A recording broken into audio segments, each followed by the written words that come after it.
پاکستان کے ایک بہت نامور کاروباری شخصیت ہیں منشا صاحب نے کہ پاکستان کی اگر اقتصادی صورتحال بہتر نہ ہوئی تو ملک کو تباہ کن نتائج کا سامنا کرنا پڑے گا. اس کو نفع و نقصان کا بہت اچھا اندازہ ہے, اس کو علم ہے. وہ کہتے ہیں کہ اگر ہم بات چیز میں کامیاب ہو جائیں تو نریندر مودی تو 1 مہینے میں پاکستان آ سکتا ہے. میاں منشا از آن ریکارڈ سیئنگ کہ پاکستان اور انڈیا کے درمیان جو اپنا خفیہ سفارتکاری جاری ہے اور اگر کنڈیشن بنے تو 1 مہینے میں مودی آ سکتا ہے, ہمیں ٹریڈ کر لینا چاہیے. یہ بہت بڑی ایک سٹیٹمنٹ, ایک صنعت کاری اتنی بڑی, اور جبکہ پاکستان میں ٹیررزم آن دی رائز ہے.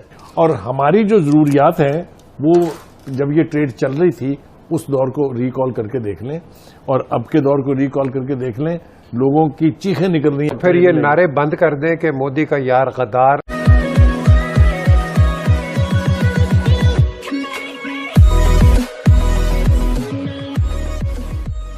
نمسکار دوستو, پتہ نہیں کس نے پاکستانیوں کو یہ بتا دیا کہ اگر مان لیجئے کہ انڈیا کے ساتھ ہمارے ریلیشن بیٹر ہو جاتے ہیں تو 1 مہینے کے اندر جو مودی جو ہے وہ اسلام آباد کی یا پھر کہے کہ پاکستان کی وزٹ کر سکتا ہے.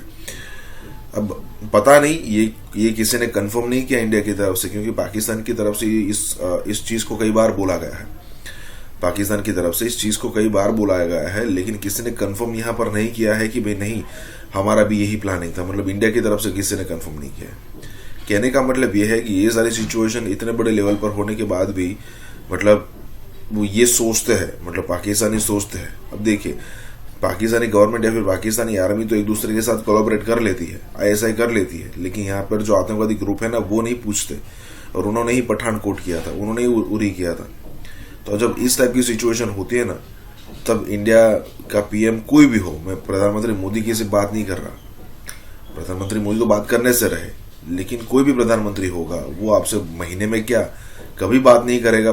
6-12 مہینے آرام سے آپ کو یہاں پر جھیلنا پڑے گا. اور اوپر سے آپ کے یہ بھی کہنا ہے کہ وہ پاکستان آئیں گے اور یہ سب کچھ ہوگا, تو یہ بھی بھول جائیے. مجھے نہیں لگتا کہ ایسی کوئی سچویشن ہونے والی تھی, اب تو نہیں ہو رہی ہے. اسی کے ساتھ یہ ویڈیو شروع کرتے ہیں. پاکستان کے ایک بہت نامور کاروباری شخصیت ہیں منشا صاحب نے ایک بڑی اہم بات کی ہے, اور یہ ایک بات انہوں نے ہمیں بتائی بھی ہے کہ پاکستان اور بھارت کے درمیان بیک چینل بات چیت جاری ہے. اور انہوں نے ایک وارننگ دی ہے کہ پاکستان کی اگر اقتصادی صورتحال بہتر نہ ہوئی تو ملک کو تباہ کن نتائج کا سامنا کرنا پڑے گا. اب یہ وہ شخص کہہ رہا ہے جس کی ساری عمر اسی بزنس میں گزری ہے, اس کو نفع و نقصان کا بہت اچھا اندازہ ہے, اس کو علم ہے.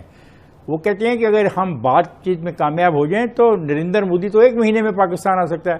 اب یہاں پہ وہ سوال پیدا ہوتا ہے کہ وہ پھر طاقتیں ہوں گی جو نہیں چاہیں گی کہ ہندوستان اور پاکستان کے درمیان تعلقات ایسے اچھے ہو جائیں کہ اس خطے کے 1.25 ارب لوگوں کو فائدہ پہنچے. ہمارے پروگرام میں ہمارے پروڈیوسر صاحب نے پاکستان کے ون آف دا ریچسٹ جو میاں منشا ان کا شارٹ چلایا ہے. میاں منشا از آن ریکارڈ سیئنگ کہ پاکستان اور انڈیا کے درمیان جو اپنا خفیہ سفارتکاری جاری ہے اور اگر کنڈیشن بنے تو 1 مہینے میں مودی آ سکتا ہے, ہمیں ٹریڈ کر لینا چاہیے. یہ بہت بڑی ایک سٹیٹمنٹ, ایک صنعت کاری اتنی بڑی, اور جبکہ پاکستان میں ٹیررزم آن دی رائز ہے. پاکستان کے جو میں دیکھے لاہور اور پنجاب کے جو انڈسٹریلسٹ ہیں ان کا وہ بڑا ان کو عشق ہے ہندوستان کے ساتھ. وہ جب ہم ایٹم کی دھماکہ بھی کر رہے تھے کئی لوگوں نے کہا کہ جی وہ $5 ارب لے لیں, امریکہ سے دھماکہ نہ کریں, کوئی ضرورت نہیں, کوئی فرق نہیں پڑتا. ان کی سوچ اور ہے.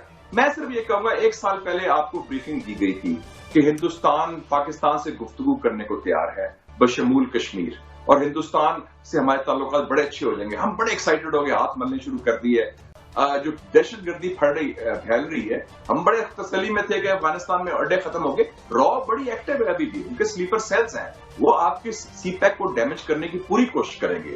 اور ہمیں بڑا میرے خیال میں بڑا چاقو چوبند ہونا چاہیے اور کلیئر ہونا چاہیے کلیئرٹی کون ہمارے دوست ہیں, کون ہمارے دوست نہیں ہیں. 1963 میں وار ہوئی انڈیا اور چائنا کی, اس کے بعد ٹینشن چل رہی ہے بارڈر کی مسلسل.